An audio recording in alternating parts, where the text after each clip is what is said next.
ચાલો ગાઈઝ, તો સૌથી પહેલાં તો હરેક મિત્રોને જય હિન્દ. સ્ટોક માર્કેટની અંદર રોકાણ કરવાનો સમય અલગ અલગ હોય સેક્ટર વાઇઝ. હવે જસ્ટ એક્ઝામ્પલ તરીકે તમે સમજો કે ભાઈ કોઈ પણ માણસ શેર બજારમાં છે. અગર સેન્સેક્સ અને નિફ્ટી આ બંને ઇન્ડેક્સ ઉપર હોય ને, તો એનો મતલબ એમ ન થાય કે ભાઈ સ્ટોક માર્કેટની મોસ્ટ ઓફલી કંપનીઓ ઉપર હશે. અને આ બંને ઇન્ડેક્સ નીચે હોય તો એનો મતલબ એમ ન થાય કે બધી વસ્તુ ક્રેશ થઈ ગઈ છે, બધી વસ્તુ તમને સસ્તી મળશે. ઓકે, આ બંને ઇન્ડેક્સ આજે નિફ્ટી અને સેન્સેક્સ છે ને, જેની અંદર નિફ્ટી 50 એની અંદર 50 કંપનીઓ અને સેન્સેક્સ 30 એની અંદર 30 કંપનીઓ. હવે આ બંને ઇન્ડેક્સ માત્ર 50 કંપની અને 30 કંપની બતાવે છે, પરંતુ સ્ટોક માર્કેટની અંદર 5000થી પણ વધારે કંપનીઓ લિસ્ટેડ છે. હવે તમે કોઈ પણ કંપનીમાં રોકાણ કરો છો ને, તો ત્યારે તમારે સેક્ટર જોવાનું થાય કે ભાઈ કયું સેક્ટર કેવું છે. તમે જે કંપનીમાં રોકાણ કરો છો ને, એ સેક્ટર વિશે પહેલા માહિતી લેવી પડે તમારે. કે ભાઈ સ્ટોક માર્કેટ ઉપર છે તો એનો મતલબ એમ નથી કે ભાઈ તમારી કંપની હોતે ઉપર જ હશે. આ વસ્તુ તમે ભૂલી જાઓ. મોસ્ટ ઓફલી લોકો આ જગ્યાએ ભૂલ કરે કે ભાઈ પોતાના પોર્ટફોલિયોમાં કંપની હોય ને, એને ડાયરેક્ટ ઇન્ડેક્સ સાથે હરખાવે કે ભાઈ પોર્ટફોલિયો તો ઉપર છે, ઇન્ડેક્સ કેમ નીચે છે, અથવા તો ઇન્ડેક્સ ઉપર છે તો પોર્ટફોલિયોની કંપનીઓ કેમ નીચે છે. તો આ બંને વસ્તુ છે ને સરખાવવાની બિલકુલ જરૂર છે નહીં. સ્ટોક માર્કેટની અંદર ઓલામાં માત્ર 50થી 30 કંપનીઓ છે ઇન્ડેક્સમાં, અને બની શકે કે ભાઈ તમે જે કંપની લીધી હોય એ ઇન્ડેક્સની અંદર ન હોય. ઘણીવાર લાર્જ કેપ સ્મોલ કેપ કંપનીઓ તમને બધી ઇન્ડેક્સમાં ન જોવા મળે. તમે જે કંપનીમાં રોકાણ કર્યું હોય ને એ ઘણીવાર ઇન્ડેક્સ બહારની કંપની હોય, તો પછી એની અંદર રિટર્ન પણ એ રીતે બને. ઘણીવાર ઓછું પણ બને અને ઘણીવાર સારામાં સારું પણ બને. આ બંને વસ્તુ થઈ શકે ઇન્ડેક્સ બહારની કંપની હોય ને તો. અને ઇન્ડેક્સ બહારની કંપની ખરાબ હોય એવું પણ નથી. ઇન્ડેક્સ બહારની કંપની પણ સારામાં સારી હોય, બસ તમારે ગોતતા આવડવી જોઈએ. અત્યારે હું તમને આઈટી સેક્ટર વિશે વાત કરું છું. જે પણ લોકો ભવિષ્ય માટે આવનારા 5-10 વર્ષ માટે રોકાણ કરવા માંગતા હોય ને, કે ભાઈ મિનિમમ 3 વર્ષથી વધારે મારે રોકાણ કરવું છે, એના માટેની મને સારામાં સારી કંપની આપો. બરોબર. હવે આ વિડીયો માત્ર એજ્યુકેશન પર્પઝ માટે છે, કોઈ પણ પ્રકારની ટિપ્સ અથવા તો એડવાઇસ નથી ભાઈ. તો મહેરબાની કરીને ખાલી શીખવા માટે લેજો. અને રોકાણ કરવું હોય તો તમને હું મોસ્ટ ઓફલી કંપની વિશે ઘણી ખરી માહિતી આપું છું. બરોબર. આ વિડીયો તમે પૂરો જોશો ને તો તમને ઘણી ખરી આઈડિયા આવશે કે ભાઈ ફંડામેન્ટલી મજબૂત કંપની કોને કહેવાય. અને ફંડામેન્ટલી મજબૂત કંપની હોય તો રોકાણ ક્યારે કરાય, ગ્રોથવાળી કંપનીમાં કરાય કે ખાલી ફંડામેન્ટલ મજબૂત હોય એવી કંપનીમાં કરાય. કેમ કે ગ્રોથ આખી વસ્તુ જ અલગ છે ભાઈ. ગ્રોથ 1 રૂપિયાનો ગયા વર્ષે સેલિંગ કરી હોય, આ વર્ષે 2 રૂપિયાની કરે ને, એને પણ એક પ્રકારે સેલિંગ ગ્રોથ જ કહેવાય. પરંતુ 1 રૂપિયામાંથી 2 રૂપિયામાં આવે ને, એને ગ્રોથ હકીકતમાં તમે જોવો ને તો એ ગ્રોથ ન કહેવાય ભાઈ. એ વસ્તુ નોર્મલમાંથી નહીં પણ એકદમ એવરેજ પરફોર્મન્સ કહેવાય. કે ભાઈ આને કઈ ગ્રોથ કહી જ ન શકો. એક પ્રકારે ગ્રોથ છે કે ભાઈ થોડી ઘણી આગળ વધી, 1 રૂપિયો વધી ગયા આગળ, પરંતુ એને ગ્રોથ ન કહેવાય. ગ્રોથવાળી કંપની દર વર્ષે અથવા તો દર મહિને અમુક ટકાવારીમાં પરફોર્મન્સ આપે કે ભાઈ નેટ પ્રોફિટ વધી ગયો, સેલ્સ વધી ગયું, ઓપીએમ ઓપરેટિંગ પ્રોફિટ માર્જિન વધી ગયું. આવી કંપની ગોતો ને ત્યારે તમને ગ્રોથવાળી કંપની દેખાય કે ભાઈ કોઈ પણ કંપની કાંઈ પણ કામ કરે છે, કોઈ પણ સેક્ટરની હોય, આ દુનિયાને એ કંપનીના કામની કેટલી જરૂર છે, કંપનીની નહીં, કંપની જે કામ કરે છે ને એ કામની આ દુનિયાના લોકોને કેટલી જરૂર છે ને, એની ઉપરથી કંપનીનો શેર ભાગે, એની ઉપરથી કંપનીના ફંડામેન્ટલ મજબૂત બને. બાકી તમે સારામાં સારી કંપની લઈ લો, સારામાં સારું કામ કરતી હોય, કોઈ પણ સર્વિસ આપતી હોય, કોઈ પણ પ્રોડક્ટ બનાવતી હોય, અગર આ દુનિયાને જરૂર નથી એ કામની, તો પછી એ કંપની લાંબી આગળ વધશે નહીં ભાઈ. કેમ કે એ જે કામ કરે છે ને કંપની, એનું કામની કોઈ વેલ્યુ નથી આ દુનિયાની સામે. અત્યારે આ દુનિયાને એ કામ જોતું નથી ભાઈ. તો તમારે આ રીતે વિચારવું પડશે. ખાલી ફંડામેન્ટલી મજબૂત સારા ગ્રુપની કંપની કે ભાઈ આમાં કોઈ દી લોસ થતો જ નથી, તો આવી કંપની પણ તમને પૈસા નહીં બનાવી દે, રિટર્ન સારું નહીં બનાવી દે. તમારે સારા રિટર્ન વાળી કંપની બનાવવી હોય ને, મતલબ કે ઇન્વેસ્ટ કરવું હોય ને, તો પછી એ રીતનું રિસ્ક પણ લો. કેમ કે ગ્રોથ વાળી કંપનીમાં ઘણીવાર થોડું ઘણું રિસ્ક પણ આવે. 20-30%, 50%, 70%, જેવી તમે કંપની, જેવું તમે સેક્ટર લ્યો એ રીતે. એટલા માટે હું તમને ઘણીવાર કહું છું કે ભાઈ સ્ટોક માર્કેટમાં ખાલી સ્ટ્રોંગ કંપની નો ગોતો, ગ્રોથ વાળી કંપની ગોતો. કે ભાઈ આ દુનિયાને જે કામની જરૂર છે એ કઈ કંપનીઓ આપે છે, અને એની અંદર પણ થોડું ઘણું સ્ટ્રોંગ નહીં હોય ને તો પણ સ્ટ્રોંગ બની જશે ભવિષ્યમાં. પરંતુ ઘણી ખરી કંપની ઇન્ડિયાના સ્ટોક માર્કેટમાં જુઓ તો પણ ભલે, અને વિશ્વના માર્કેટમાં ઘણીવાર ઘણી જગ્યાએ ઘણા દેશોમાં આ બધું થાય જ તે ભાઈ. જે દેશમાં સ્ટોક માર્કેટ હોય ને ત્યાં બધા આવા પ્રશ્નો હોય જ તે ભાઈ, કે ભાઈ કંપની ખૂબ જ સ્ટ્રોંગ છે પરંતુ ગ્રોથ એનો જોવો ને તો એકદમ નોર્મલ કહેવાય, એટલો બધો કંઈ ખાસ ગ્રોથ ન હોય. તો સ્ટોક માર્કેટની અંદર હું તમને, અગર તમે નવા હોય અથવા તો ખબર ઓછી પડતી હોય ને, તો હું ખાલી એટલું જ કહું છું કે ભાઈ ગ્રોથવાળી કંપની લ્યો, કે ભાઈ જેની અંદર ભવિષ્યમાં ડિમાન્ડ આવવાની હોય. જસ્ટ એક્ઝામ્પલ તરીકે એઆઈ, આર્ટિફિશિયલ ઇન્ટેલિજન્સ. આવનારા સમયમાં છે ને આખી દુનિયા 70-80% સુધી આરામથી એઆઈ ઉપર હાલતી છે, આર્ટિફિશિયલ ઇન્ટેલિજન્સ ઉપર. આનું શું કામ હું કહું છું ને એ તમે હવે સાંભળજો, બરોબર. અત્યાર સુધીની ઇન્ડિયાની આઈટીની કંપની હતી ને, ઇન્ફોર્મેશન ટેકનોલોજી, એ લોકોનું સેક્ટર એક પ્રકારે જોવો તો કે ભાઈ અલગ જ છે. ટેકનોલોજી માટેનું ઇન્ફોર્મેશન ટેકનોલોજી, આઈટી, સોફ્ટવેર બનાવે, એપ્લિકેશન બનાવે, વગેરે વગેરે, કોઈ પણ સાયબર સિક્યુરિટી ડેવલપિંગ, કે ભાઈ મારી પાસે કોઈ પણ પ્રકારનું વેબસાઇટ છે, એપ્લિકેશન છે, અથવા તો કાંઈ પણ ડિજિટલ માધ્યમથી મારી પાસે કાંઈ પ્રોડક્ટ છે, એને મારે કોઈ પણ પ્રકારની સર્વિસની જરૂર પડે ને ત્યારે મારે આઈટી વાળાને મળવું પડે, એ માણસ મને સર્વિસ આપી શકે. પરંતુ હવે સમય બદલાઈ ગયો, દિવસે ને દિવસે લોકો વિકાસ કરે છે. આ દુનિયાની અંદર લગાતાર વિકાસ ચાલુ છે. તમે ભલે એક જગ્યાએ બેઠા હોય, તમને ભલે ખબર ન હોય, પરંતુ આ દુનિયા લગાતાર આગળ વધે છે, એકદમ સ્પીડમાં, ધીમેથી નહીં. અગર તમે 6 મહિના માટે પણ ખાલી નિર્ણય ડીલે કરી દીધો ને તો પણ તમારે જમીન આસમાનનો ફરક પડે. ઇન્વેસ્ટમેન્ટ કરતા હોય તો પણ ભલે, નોકરી કરતા હોય તો પણ ભલે, ધંધો કરતા હોય ને તો પણ ભલે. આ સમય એવડોય નથી કે જે ભાઈ આપણા પિતાજી વખતમાં ચાલતો હતો, કે ભાઈ 50 વર્ષથી એક જ ડ્યુટી, એક જ જોબ, એક જ ધંધો કરતા ચાલી જતું. હવેના સમયમાં 2 થી 3 વર્ષમાં તમારો ધંધાનું મોડલ, તમારી નોકરીની પોઝિશન, તમારું કાંઈ પણ તમે ગણો, એ વસ્તુ ચેન્જ કરવી જ પડે. કેમ? અત્યારે સ્પીડ વધી ગઈ છે ભાઈ, પહેલા જેવી નથી કે ભાઈ તમે 50-70 વર્ષ સુધી એકની એક જગ્યાએ રહ્યો ને તો પણ તમારું ઘર પરિવાર જીવન આરામથી ચાલી જતું. એ સમય હવે નથી. હવે તમે ખાલી એક જગ્યાએ 5 વર્ષ પણ રહી ગયા ને તો તમે મગજથી પેક થઈ જાઓ, આઇસોલેટ, જેલમાં કેદ થઈ જાઓ તમારી માનસિકતામાં. હવે સૌથી પહેલા તો ઇન્ડિયાના આઈટી ઇન્ડેક્સની અંદર કઈ કંપનીનું કેટલું વેટેજ છે ને એ હું તમને કહું છું. મિનિમમ 5% સુધીનું કહીશ કે ભાઈ 5% સુધી આ કંપનીનું વેટેજ, કે ભાઈ આ કંપની છે ને 5% કોન્ટ્રીબ્યુશન એની અંદર આપે છે આઈટી ઇન્ડેક્સની અંદર. હવે ઇન્ડિયા દેશ કવડો છે, 145 કરોડની વસ્તી. એની કંપનીઓ જે 5% આઈટી ઇન્ડેક્સની અંદર યોગદાન આપતી હોય ને એ કંપની નાની ન હોય, લાખો કરોડોની કંપની હોય, ઓલમોસ્ટ 50,000 કરોડથી વધારે મોટી કંપની હોય, બરોબર. ત્યારે એ કંપની એટલું યોગદાન આપી શકે. બાકી નાની હુની કંપની 2-5 હજાર કરોડની, 500-700 કરોડની કંપની, આની કાંઈ વેલ્યુ ન હોય ભાઈ. આ ગમે ત્યારે ડિલિસ્ટ પણ થઈ જાય અને તમારા પૈસા ડૂબાડી પણ દે. એટલા માટે હું તો, જો તમે ફંડામેન્ટલી મજબૂત ગ્રોથવાળી કંપની અને ભવિષ્યમાં ક્યાંક સારું રિટર્ન બનાવે એવી કંપની ગોતતા હોય ને તો મહેરબાની કરીને આ વિડીયો પૂરો જોઈ લેજો. અને જો તમને વિડીયો ગમે તો વિડીયોને લાઇક પણ કરજો, શેર પણ કરજો, અને નીચે હાઇપનું બટન હોય ને એને પણ ક્લિક કરી લેજો. જે કોમેન્ટ બોક્સમાં તમને HAPY હાઇપ લખેલું હોય ને એને પણ ટેપ કરી દેજો, જેથી કરીને એલ્ગોરિધમને ખબર પડે કે ભાઈ આ વિડીયો વેલ્યુ એડિશન માટેનો અને લોકોને અવેરનેસ માટેનો, લોકોને એજ્યુકેશન આપવા માટેનો છે. તો એટલીસ્ટ એલ્ગોરિધમ પણ બીજા લોકોને વિડીયો શેર કરે. ઓકે, તો તમે પણ શેર કરજો અને વિડીયોને હાઇક અને લાઇક બંને આપી દેજો, બરોબર. જો કોઈ પણ પ્રકારનો પ્રશ્ન હોય ને તો કોમેન્ટ કરી દેજો. જ્યારે પણ મને સમય રહેશે અને કોઈ પણ પ્રકારની સ્ટડી કરવાની થઈ ને તો હું તમને સ્ટડી કરીને બને ત્યાં સુધી વિડીયો અપલોડ કરી દઈશ, જેથી કરીને તમને અંદર ખબર પડે કે ભાઈ એક્ઝેક્ટલી આ રીતે હોય. સૌથી પહેલા ઇન્ફોસિસ ઓલમોસ્ટ આઈટી સેક્ટરમાં છે ને 30%નું યોગદાન આપે છે. ત્યારબાદ છે TCS, ઓલમોસ્ટ 21.27%નું યોગદાન આ કંપનીનું છે. હવે ઇન્ફોસિસ અને TCS આ બંને કંપની છે ને આઈટી સેક્ટર, આઈટી ઇન્ડેક્સની અંદર ઓલમોસ્ટ 50%થી વધારે યોગદાન ખાલી આ બે કંપની આપે છે. આ બંને કંપની ઓલમોસ્ટ લાર્જ કેપ, લાખો કરોડોની કંપની છે. આની અંદર તમારા પૈસા ઘણા ખરા સેફ પણ રહી અને ગ્રોથ પણ કરશે. કેમ? આવનારા સમયમાં આ બંને કંપનીઓ આજે નહીં તો કાલે, 2-4 મહિના પછી, 1-2 વર્ષ પછી 101% AI, આર્ટિફિશિયલ ઇન્ટેલિજન્સ સેક્ટરમાં જશે. જવું જ પડશે. અગર નહીં જાય ને તો કંપની એકદમ બેંકરપ્ટ થઈ જાય. કેમ કે આ દુનિયામાં છે ને તમે અગર અપડેટ નથી થતા, દુનિયા જે બાજુ જાય છે ને ત્યાં તમારે જવું પડશે. એ પ્રકારે તમારે વિકાસ કરવો પડશે. અગર કોઈ પણ કંપની વિકાસ નથી કરતી, નવું કાંઈક અપડેટ નથી લાવતી, તો એ કંપની ડૂબશે. શક હોય ને તો નોકિયા જોઈ લો ભાઈ.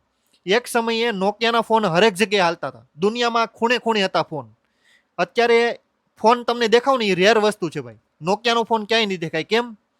એ લોકોની માનસિકતા એમ હતી કે ભાઈ નોકિયાનો ફોન તો દુનિયાના ખૂણે ખૂણે હાલે છે, આ બધા ટચ સ્ક્રીન ફચસ્ક્રીન એવું કોઈ લેહે નહીં ભાઈ. પરંતુ દુનિયા આખી બદલી ગઈ. ખાલી માલિક નો બદલી શક્યો, માલિકની વિચારધારા નો બદલી. અને માલિકની વિચારધારા નો બદલી ને તો આખી આખી કંપની લોસ. સ્ટોક માર્કેટમાં આ વસ્તુ ખાસ કરીને શીખી જાજો કે ભાઈ દુનિયાની સાથે ચાલવાનું છે. અગર નહીં ચાલો તો ધંધો હોય, નોકરી હોય, કાંઈ પણ હોય, પાછા પડશો. 101% વાત છે. દુનિયા સાથે ચાલવું જ પડશે, પગ હોય કે ન હોય, ઈચ્છા હોય કે ન હોય. ઓકે, દુનિયા સાથે ચાલશો તો તમારો ગ્રોથ થશે, તો તમને પૈસા મળશે, તો તમે આગળ વિકાસ કરશો. અગર દુનિયા ચાલે છે કે ભાઈ આવું ન હોય ને આમ ન હોય ને મારે કંઈ સાંભળવું નથી, મારે કંઈ શીખવું નથી, પાછળ રહી જાઓ અને ભૂંડી રીતે પાછળ રહો. અપડેટ રહેતા શીખો. હજી કહું છું, અત્યારે જે હું તમને કંપની આપું છું ને આઈટી સેક્ટરની ટોપ 5 અથવા તો 7 કંપની, આ બધી કંપની એઆઈ સેક્ટરમાં 101% જશે. અગર નહીં જાય તો શું થશે ભાઈ? તો નન્યાન પડી રહે, કાં તો પછી ન્યાથી પણ પાછળ જાહે. આ બધી કંપનીઓ જે અત્યારે હું તમને નામ આપું છું ને, એ એઆઈ સેક્ટરમાં નહીં જાય ને તો ન્યા તો એક પ્રકારે નન્યાન પડી રહે, કાં તો પછી હજી પાછળ જાય કે ભાઈ 1,00,000 કરોડની છે, 50,000 કરોડની થઈ જાય, 30,000 કરોડની ડીલિસ્ટ પણ થઈ જાય અને બંધ પણ થઈ જાય. ઓકે, અને જો એઆઈમાં વહી ગઈ, થોડા ઘણા પૈસા રોકાણ કરી દીધા કે ભાઈ 1,00,000 કરોડની કંપની છે, 20-25,000 કરોડનું ઇન્વેસ્ટમેન્ટ કર્યું અને એઆઈને એક્વાયર કરી લીધું, તો પછી જે આ 1,00,000 કરોડની કંપની છે ને જે અત્યારે આઈટીમાં છે, એ એઆઈમાં વહી ગઈ અને સારામાં સારું કામ કર્યું, સારામાં સારા ઓર્ડર લીધા, સારામાં સારી પ્રોડક્ટ સર્વિસ, સારામાં સારા ક્લાયન્ટ ગોતી લીધા, પ્રોફિટ બની ગયો, તો આની આ કંપની 1,00,000 કરોડ વાળી 10,00,000 કરોડની ક્યારે થાય ને ખબર નહીં રહી ભાઈ. એટલા માટે દર વખતે કહું છું કે ભાઈ લોસ છે ને એક પ્રકારે લિમિટેડ છે. તમારી પાસે જે છે એ જ તમે ખોઈ શકવાના, જે નથી એ ક્યાંક ખો.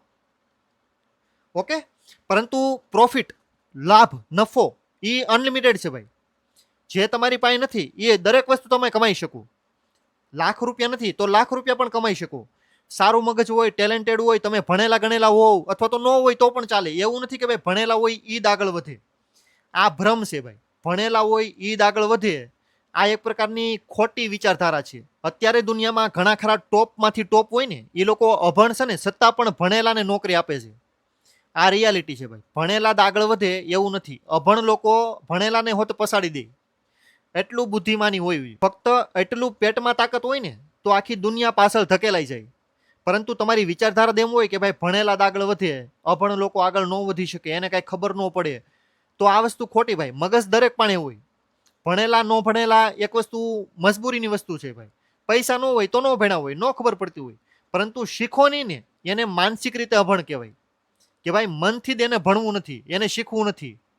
ઓકે, તો આપણે યોગદાનની વાત કરતા હતા. ઇન્ફોસિસ ઓલમોસ્ટ 30%નું યોગદાન આપે છે આઈટી સેક્ટરમાં. ત્યારબાદ છે ટીસીએસ, ઓલમોસ્ટ 21 થી 21.5%નું યોગદાન આપે છે. ત્યારબાદ છે HCL, ઓલમોસ્ટ 10.5%નું યોગદાન આપે છે આઈટી સેક્ટરમાં. ત્યારબાદ છે ટેક મહિન્દ્રા, ઓલમોસ્ટ 9.39%, મતલબ કે 9.5%નું યોગદાન આપે છે ટેક મહિન્દ્રા. ત્યારબાદ છે વિપ્રો, ઓલમોસ્ટ 7.16%. આ યોગદાન પણ સારામાં સારું કહેવાય. અગર આઈટી સેક્ટરમાં કોઈ પણ કંપની અગર આઈટી સેક્ટરમાં 5%ની આસપાસનું પણ યોગદાન આપે ને, 3%થી ઉપર અને 5%થી ગમે એટલું હોય, 30%, 50%, એ વસ્તુ કંપની માટે સારામાં સારી કહેવાય કે ભાઈ કંપનીનું યોગદાન સારામાં સારું કહેવાય. 3%થી ઉપર હોય ને એ 3% નીચે ખરાબ ન કહેવાય કે ભાઈ કંપની ખાલી નાની છે એટલે યોગદાન પણ ઓછું. ઓકે, ત્યારબાદ છે કોફોર્જ, ઓલમોસ્ટ 6%નું યોગદાન આપે છે. ત્યારબાદ છે પરસિસ્ટન્ટ સિસ્ટમ લિમિટેડ, ઓલમોસ્ટ 5.5%નું યોગદાન આપે છે ઇન્ડિયાની અંદર આઈટી સેક્ટરમાં. હવે અત્યારે મેં તમને જે કંપનીના નામ આપ્યા ને, TCS, Infosys, HCL, Tech Mahindra, Coforge, persistent system limited, આ બધી કંપની અત્યાર સુધી ઇન્ડિયાની અંદર આઈટી સેક્ટરમાં કામ કરેલું છે. પરંતુ હવે આવનારો સમય છે ને એઆઈનો છે, આર્ટિફિશિયલ ઇન્ટેલિજન્સ. આ 7 થી 8 કંપની મેં જે કાંઈ નામ બોલ્યો ને એ કંપની જો એઆઈમાં જાહે ને તો અત્યારે જવડી છે ને એનાથી આરામથી ડબલ જવડી થઈ શકે. આરામથી ડબલ તો થશે જ તેમ, બરોબર, અગર સરખું કામ કરે અને સરખું એક્વિઝિશન કરે ને કે ભાઈ એઆઈ હવે લગાતાર શીખશે, એના એમ્પ્લોયરને લગાતાર અપડેટ કરશે, તો કંપની ડબલ થતા વાર ન લાગે. 2-5 વર્ષની મહેનત હોય ભાઈ, ડબલ તો આરામથી થઈ જાય. અગર એમાં પણ સારું કામ કર્યું તો 3 વર્ષની અંદર, ભલે લાર્જ કેપ છે છતાં પણ ઘણા લોકોને મનમાં એમ હોય કે ભાઈ લાર્જ કેપ કંપની 5 વર્ષે જ ગ્રોથ કરે, 5 વર્ષે જ ડબલ થાય. એવું કાંઈ નથી ભાઈ. બને ત્યાં સુધી 70-80% એ ચાન્સ છે કે ભાઈ 5 વર્ષે જ ડબલ થાય, બરોબર, એવરેજમાં. પરંતુ ઘણીવાર સેક્ટર અને ધંધોની ડિમાન્ડ એટલી થઈ જાય ને દુનિયામાં, ત્યારે 3-5 વર્ષની અંદર તમને રિટર્ન સારામાં સારું આપી દે. 5 વર્ષની જરૂર ન પડે, 3 વર્ષ, 2 વર્ષમાં પણ લાર્જ કેપ કંપની ડબલ થઈ શકે. પરંતુ ડિમાન્ડ એ રીતની હોવી જોઈએ, એ રીતની ગ્રોથ હોવી જોઈએ. અત્યારે મેં તમને જે કંપનીના નામ આપ્યા ને, એ ઓલમોસ્ટ કંપનીઓ એઆઈમાં જાશે જ તે. આજે નહીં તો કાલે. અત્યારે પૈસા નથી તો 2-4 મહિના પછી લોન લે હે, ઇન્વેસ્ટરને બોલાવશે પાછા કે ભાઈ હવે પૈસા આપો, એઆઈમાં જવું છે, આની વગર કંપની બંધ થઈ શકે. ગમે એ રીતે 2-4 વર્ષની અંદર આ બધી કંપનીઓ તમને ધીમે ધીમે એઆઈની અંદર જાતા દેખાશે. હું તમને 2-4 વર્ષ કહું છું, પરંતુ હકીકતમાં તમને 2-4 મહિનામાં પણ જાતી દેખાય. એઆઈની અંદર કેપેક્સ કરે છે કે ભાઈ પોતાનું કેપિટલ એક પ્રકારે ન્યા ખર્ચે છે એઆઈની અંદર શીખવામાં, એઆઈને ડેવલપ કરવામાં. કેમ કે જો કંપની આ કામ નહીં કરે તો કાં તો કંપનીને એક વસ્તુ સ્વીકારવી પડશે, કાં તો હું આઈનન પડી રહું, કાં તો હું હાવ બંધ થઈ જાઉં. નોકિયાની જેમ. નોકિયાને એક સમયે ઠોકર મારવામાં આવી જ તે કે ભાઈ ટોકર તમારા માટે લાસ્ટ ચાન્સ છે. કાં તો તમે ટેકનોલોજી બાજુ જાઓ, કાં તો બંધ થવા માટે તૈયાર થઈ જાઓ. માલિકને તો એ શબ્દ સમજાણા નહીં ભાઈ. હવે તમારી નજર સામે જ છે ભાઈ. પછી સ્ટોક માર્કેટ કહેવા ન આવે કે ભાઈ શટર બંધ કરી દો. સ્ટોક માર્કેટ ખાલી એનું મોડિફિકેશન એ રીતનું કરી નાખે ને કે ભાઈ કંપની જાતે જાતે તે પાછળ દેખાતી પણ બંધ થઈ જાય. એક સમયે ડીલિસ્ટ થાય ને તો પણ લોકોને ખબર નહીં રહી ભાઈ. સ્ટોક માર્કેટની અંદર એટલા માટે દર વખતે કહું છું કે ભાઈ અપડેટ રહ્યો. સ્ટોક માર્કેટની અંદર નોલેજ હોય ને એ માણસ પૈસા ન કમાય. ખાલી નોલેજ હોય એ માણસ પૈસા નહીં કમાય. સાથે સાથે અપડેટ કેટલો છે ને એ ઉપર પૈસા કમાય. આમ જોવા જાવ તો ભાઈ પેટ્રોલ ડીઝલ ઉપર 145 કરોડ લોકો ટકેલા છે. એ કંપનીના શેર લઈ લો. પરંતુ આ વસ્તુ વર્તમાન છે. ઇલેક્ટ્રિક વ્હીકલ એ ભવિષ્ય છે. ભવિષ્યમાં એ જગ્યાએ જવાનું જ છે ભાઈ. ઇલેક્ટ્રિક વ્હીકલમાં 2 વર્ષમાં જાઓ તો પણ ભલે, અને 20 વર્ષે જાઓ ને તો પણ ભલે. અગર નહીં જાઓ તો પ્રદૂષણ વધશે ભાઈ. સરકારને જવાબ દેવો પડશે જનતાની સામે આવીને, અથવા તો સરકાર ભાંગી જાય ભાઈ. મોદી હોય તો પણ ભલે, યોગી હોય તો પણ ભલે, કેજરીવાલ હોય તો પણ ભલે, અને રાહુલ હોય ને તો પણ ભલે. આ બધા ડિસિઝન અમુક છે ને તમે ડીલે કરો ને તો પણ તમારી જીવન ઉપર મોટામાં મોટી અસર પડે. ઇન્વેસ્ટર હોય ને તો પણ ભલે, અને નોકરી ધંધો કાંઈ પણ કરતા હોય. અગર તમે ઘણીવાર સમય અનુસાર ડિસિઝન ન લો ને તો પણ તમારે પૂરેપૂરું નુકસાન ભોગવવાનું થાય. પ્રોફિટ નો થાય, ઘણીવાર લોસ ડાયરેક્ટ પૂરેપૂરો થઈ જાય. આ બધું વસ્તુ ભોગવવી પડે. અત્યારે તમે ઘણીવાર સારી કંપની ગોતતા છો, એટલા માટે મેં તમને નામ આપેલા છે. આ કંપનીઓ સ્ટડી કરો, અને આમાં જો તમને રોકાણ કરવું લાગતું હોય ને સારું છે એવી કંપનીમાં કરો. તમને ન ખબર હોય કે ભાઈ કંપની વિશે માહિતી નથી અમારી પાસે, અમને કંપની વિશે માહિતી આપો, હું તમને એ પણ માહિતી આપવાની કોશિશ કરીશ. હવે ટીસીએસ 8,900 એમ્પ્લોયરને છે ને એઆઈમાં કન્વર્ટ કરે છે કે ભાઈ હવે 8,900 એમ્પ્લોયને છે ને અત્યારે એક પ્રકારે ટ્રેનિંગ ચાલુ છે. એ લોકોને કામ કરાવવા મળ્યું છે ટીસીએસ કે ભાઈ એટલા લોકો એઆઈ માટેની ટેકનોલોજી યુઝ કરશે. બનાવવાનું હોય તો પણ ભલે, અપડેટ કરવાનું હોય, ક્યાંક નવું ઉત્પાદન કરવાનું હોય, કાંઈ પણ હોય.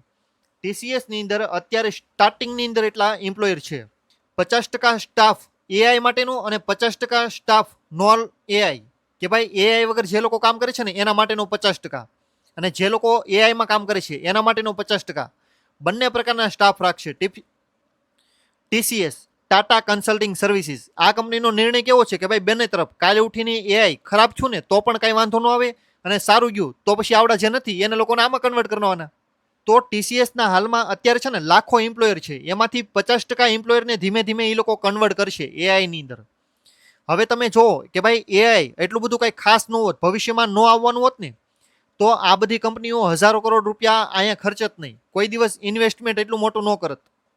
કંપનીના માલિક કોઈ દિવસ એટલા બધા ગાંડા ન હોય. અગર હજારો કરોડ અહીં ખર્ચા છે ને એઆઈની અંદર, પોતાના એમ્પ્લોયરને અપડેટ કરે છે, ખાલી એમ્પ્લોયરની બુદ્ધિ વધે ને એટલા માટે પૈસા ખર્ચાય. તો કંપનીના માલિકને ક્યાંક ફાયદો દેખાતો હોય ને ત્યારે થાય, અથવા તો કંપનીને પોતાનું રિસ્ક દેખાતું હોય. ટીસીએસનો શેર છેલ્લા અમુક 1 વર્ષની અંદર છે ને કાંઈ ઓછો નથી તૂટ્યો. લાર્જ કેપ કંપની હતી ને છતાં પણ 20-30-50% સુધી તૂટેલો છે. અગર TCS ટાટા કન્સલ્ટિંગ સર્વિસીસ હાલમાં એઆઈ માટેનો અપડેટનો કોઈ નિર્ણય નહીં લે ને કે ભાઈ અમારે એઆઈમાં જવું કે નહીં, તો આવનારા સમયમાં તમને નોકિયા પ્રમાણે દેખાય. ભલે ટાટાની કંપની હોય ને તો પણ ભલે. કેમ? કેમ કે દુનિયા ખાલી ઇજ્જત આપવાથી ન ચાલે ભાઈ. દુનિયાને જે વસ્તુની જરૂર હોય ને એ વસ્તુ તમારે આપવી જ પડે, ત્યારે તમારો ધંધાનો વિકાસ થાય. બાકી ધંધાનો વિકાસ તમે ખાલી મંત્ર જાપ કરો, તમે ખાલી કિસ્મત જોઈ લો તો ધંધો ન ચાલે ભાઈ. તમારી કિસ્મત 7,000 વાર હારી હોય ને અને દુનિયાને જે કામ નથી જોતું એ કરતા છો ને તો નહીં ચાલે ભાઈ. તમે ગમે એ કરો, હા થોડું ઘણું બેશક ચાલી જાય કે ભાઈ તમારા ઘરનો ચૂલો બંધ ન રહે, પરંતુ ચાલશે નહીં ભાઈ લાંબુ. અને તમારે શું જોતું છે ભાઈ? પ્રગતિ, ગતિ જોતી છે. તમારે વિકાસ કરવો છે. તમારે ઘરમાંથી બંગલામાં જવું છે. અને ઘરમાંથી બંગલામાં જવું હોય ને તો તમારે એ રીતનું શીખવું પણ પડશે, રિસ્ક પણ લેવું પડશે. અને દુનિયાને જે વસ્તુ જોતી હોય ને, જે કાંઈ પ્રોડક્ટ હોય, જે કાંઈ સર્વિસ હોય, એ જ વસ્તુ આપવાની છે. બાકી તમારું ચાલશે નહીં લાંબુ. તમે ગમે તેવું હોય, તમને આ દુનિયા પાછળ છોડી દેશે. HCL ટેકનોલોજી ઓલમોસ્ટ 12 રૂપિયાનું ડિવિડન્ડ આપેલું છે. હવે રિટેલ ઇન્વેસ્ટર હોય ને, કોઈ પણ નાનું ઇન્વેસ્ટર કે ભાઈ 1,00,000 2 લાખ હતો તો 5-25 લાખનું રોકાણ કર્યું હોય 1 કરોડની અંદર, આને રિટેલ કહેવાય. કે ભાઈ આ માણસ પાસે એટલી બધી ઇન્ફોર્મેશન ન હોય. હવે 12 રૂપિયાનું ડિવિડન્ડ, આ ડિવિડન્ડ તમારા માટે શું કામનું ભાઈ? તમારી પાસે અમુક 1000 શેર હશે ભાઈ, 1000 શેર ગુણ્યા 12 રૂપિયા કરો, તમને કેટલા રૂપિયા મળ્યા? આટલા રૂપિયામાં તમારું જીવન પરિવર્તન થઈ જાય ભાઈ. તો તમે ડિવિડન્ડને સિરિયસ લ્યો. બાકી હું તમને ઘણી વાર કહું છું કે ભાઈ ડિવિડન્ડ પાછળ ન જાઓ. કંપનીનો ધંધો અને કંપનીનો ગ્રોથ, આ બંને વસ્તુ જોવો કે ભાઈ કંપની જે ધંધો કરે છે એમાં ગ્રોથ આવશે. અને ગ્રોથ આવશે તો શું લોકોને એ પ્રમાણે ડિમાન્ડ છે કે ભાઈ ભવિષ્યમાં 10-20 ગણો આગળ વધી શકે, 5 ગણો, 50 ગણો, 500 ગણો આગળ વધી શકે? કેમ કે રૂપિયા તમારે બનાવવા છે ને તો આ રીતે જ વિચારવું પડશે. બાકી તમે બીજા વિચારધારાથી કાંઈ આગળ નહીં વધી શકો. દુનિયાને જરૂર છે એ પ્રમાણેનું જ કામ, અને આ કંપની એ પ્રમાણે દઈ શકશે તો આગળ વધશે. દુનિયાને પૂરેપૂરી જરૂર છે, આ કંપની દઈ નથી કેમ, અને તમને એક્સપેક્ટેશન છે કે ભાઈ કંપની દે. કંપનીના માલિકને તો ઇન્ટરેસ્ટ નથી ભાઈ દેવાનો, એ માણસ એ લાયકાત છે જ નહીં ભાઈ એની. તો આ બધી વસ્તુ, આ માઇનોર જે રસ્તાઓ છે ને એને જોતા શીખો. તો આ વિડીયોની અંદર માત્ર Infosys, TCS, Tech Mahindra, persistent system limited, Coforge, HCL અને વિપ્રો, આ બધી કંપનીઓની ભવિષ્ય કહેવા માંગુ છું કે ભાઈ જો આ બધી કંપનીઓ એઆઈમાં જાહે ને તો અહીંયાથી પણ ડબલ આરામથી થાય. આરામથી. કેમ? એઆઈની જરૂર માત્ર ઇન્ડિયાને નથી ભાઈ, નથી કાંઈ ખાલી એશિયાને, આખા વિશ્વને જરૂર છે. America, Canada, Europe, Africa, Asia, થોડી ઘણી ઝાઝી ઓછી હોય, પરંતુ જરૂર બધાને પડશે. અગર કોઈ દેશને જરૂર નથી તો એ દેશ એમ નથી કહેતો કે ભાઈ મારે એઆઈની જરૂર નથી. એ દેશ એમ કહે છે કે ભાઈ હું પાછળ રહેવા માટે તૈયાર છું. એનું વાક્ય આ રીતનું છે. એ એમ નથી કહેતો ભાઈ એઆઈ કાંઈ કામનું નથી. એ એમ કહે છે કે ભાઈ આવનારા સમયમાં હું નકામો હશું, એમ કહે છે.